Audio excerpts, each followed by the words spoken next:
নমস্কাৰ সকলোলৈকে মোৰ এটি অন্য ৰেচিপি ভিডিঅ'লৈ সকলোকে স্বাগতম জনাইছোঁ। বহুদিন পিছত মোৰ এটা ৰেচিপি আনিলোঁ। আশা কৰোঁ আপোনালোক সকলোৱে চাব আৰু মোৰ ধৰণে বনাব বুলি আশা ৰাখিলোঁ আৰু আপোনালোকে নিশ্চয় বনাই খাইছেই। এয়া হৈছে কচুৰ লতা বুলি কয়।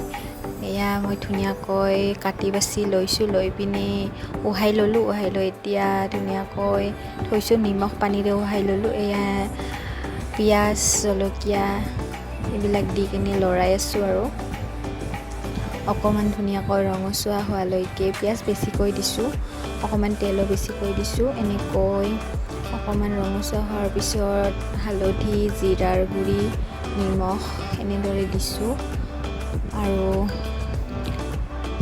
এয়া নিমখ দিলোঁ।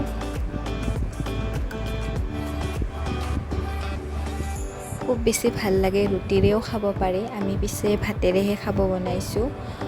এইবিলাক বস্তু বহুত বেছি ভাল, আইৰণৰ কাৰণেও ভাল, বহুত বেছি নেচাৰেল হয়।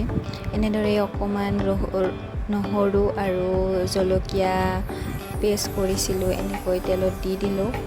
তেতিয়া অলপ ভাল লাগিব।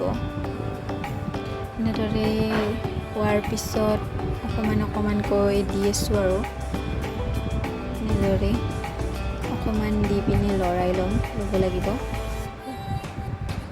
এনেদৰে লৰাই আছোঁ আৰু কোনে কোনে এনেধৰণে খাই কমেণ্ট কৰি জনাব। মই আজি ফাৰ্ষ্ট বনাইছোঁ, নাজানো আৰু কি হয়। ঘৰৰ সকলোকে খাব দিম। কেতিয়াবা বনাব মন যায় আৰু সদায় বনোৱা নহয়, কিন্তু এইবিলাকে খাব লাগে যিহেতু এইবিলাক আমাৰ ওচৰে পাঁজৰে পোৱা যায়। সাৰ নিদিয়া বস্তু। আজিকালি বজাৰৰ বস্তুবিলাকতো যথেষ্ট পৰিমাণে সাৰ দিয়াই পোৱা যায়। সেয়েহে আমি এইবিলাক খালে আমাৰ শৰীৰৰ কাৰণেও ভাল বহুত বেছি। এনেদৰে গোটেইখিনি দি পিনে মই এনেদৰে ভাজি আছোঁ। ভাজি অকণমান লৰাই বহুত দেৰি এনেদৰে ভাজি থাকিম।